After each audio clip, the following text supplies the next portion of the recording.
As a fair moviegoer like myself, I thought it looked generic and boring watching the trailers. But since I rented this movie from Redbox, I wanted to give it a shot and see how it holds up. Well, we'll find out momentarily, right?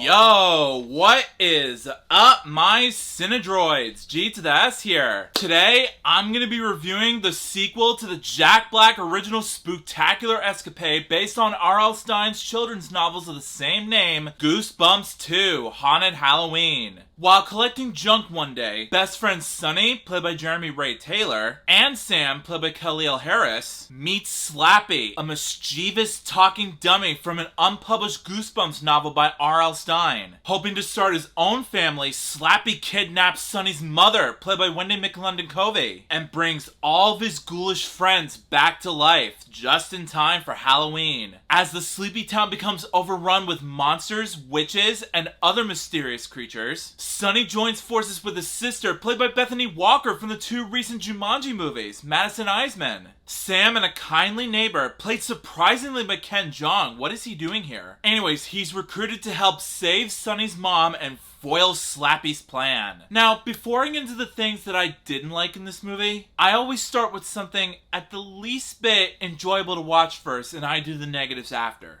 First, the CGI visuals and practical effects look okay at least. Of course, it's not groundbreaking CG nowadays, but it does fit the vibe of what this movie's mainly about. In terms of the film's story, for the last two acts of the film, it's about a ghostly invasion and Slappy, the ventriloquist dummy, wants to take over at least Sonny's hometown and enslave the residents of the town, building his own family. And to be honest, when it comes to its execution, that's the part of the movie that's enjoyable to watch, at least for me. Also, the camera work and cinematography fits the ghoulish, festive Halloween vibe to it like it's supposed to be. There are a few shots where the horror elements come into play, and the way that the camera pans on a certain object, a character, or to showcase what causes the monsters, witches, or other ghostly creepy crawlers to come to life. But it does fit the atmosphere and tone to it that the movie's going for. Even the direction coaching from Ari Sandel wasn't that bad. Well, granted, he's not a great director, but he did okay. The actors and actresses look like they're involved in the fight against these hellish creatures that are taking over their town, and they need to come up with a strategy to take them down. So props to Ari Sandel for working with your actors and giving them something to do in the film. Let's see if you can keep this up from here. Unfortunately, guys, this is where my personal negatives for this film come into play here.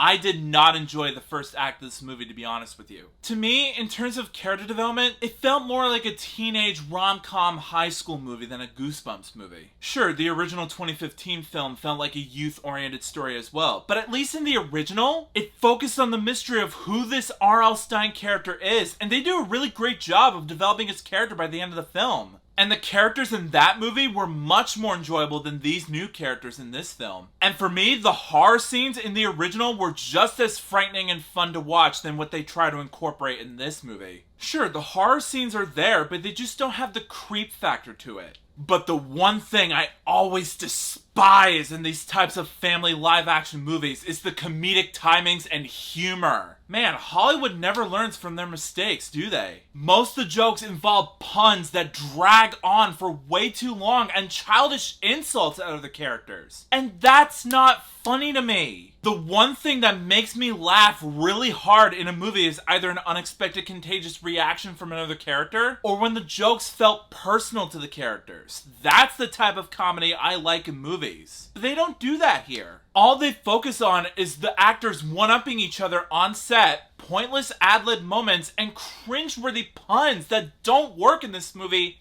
at all. If only I would just crawl to the TV screen and tell the characters to shut their damn mouths for once, please. But other than that, guys, in the end, I thought Goosebumps 2 was alright. It's not the best family horror film I've seen as of late, but it's still not a terrible one either. It's like the Goldilocks and the Three Bears formula. Not too hot, not too cold, just right for the kids to watch. But in my honest opinion, I rate Goosebumps 2 a 3 out of 5 stars. If you're looking for a Halloween type family film that's enjoyable for all ages, watch Wallace and Gromit: The Curse of the Were-Rabbit. That movie's one of my absolute favorites. But still, if your kids want to watch this movie, see if it's streaming somewhere and let them have their fun. Otherwise, you can go ahead and skip this one and find something else to watch. So Goosebumps 2. You've seen it, right? Well, let me know in the comments what movie that deals with Halloween is your most favorite. That would be interesting to know down below. But if you like this video and you want to see some more, make sure that like button shines in your face. That'll totally help me out a ton. Also, share it with your family and friends and favorite it. That's a very good way to show support for this review. Also, if you're new to my channel, make sure to subscribe and ring that bell right next to you so you can be notified of future videos that I have in store for you. Also, if you want a shout out in a future video, just follow me on both Instagram and Twitter, and I will choose one of my Cinedroids to be displayed as a shout out. The link's in the description below.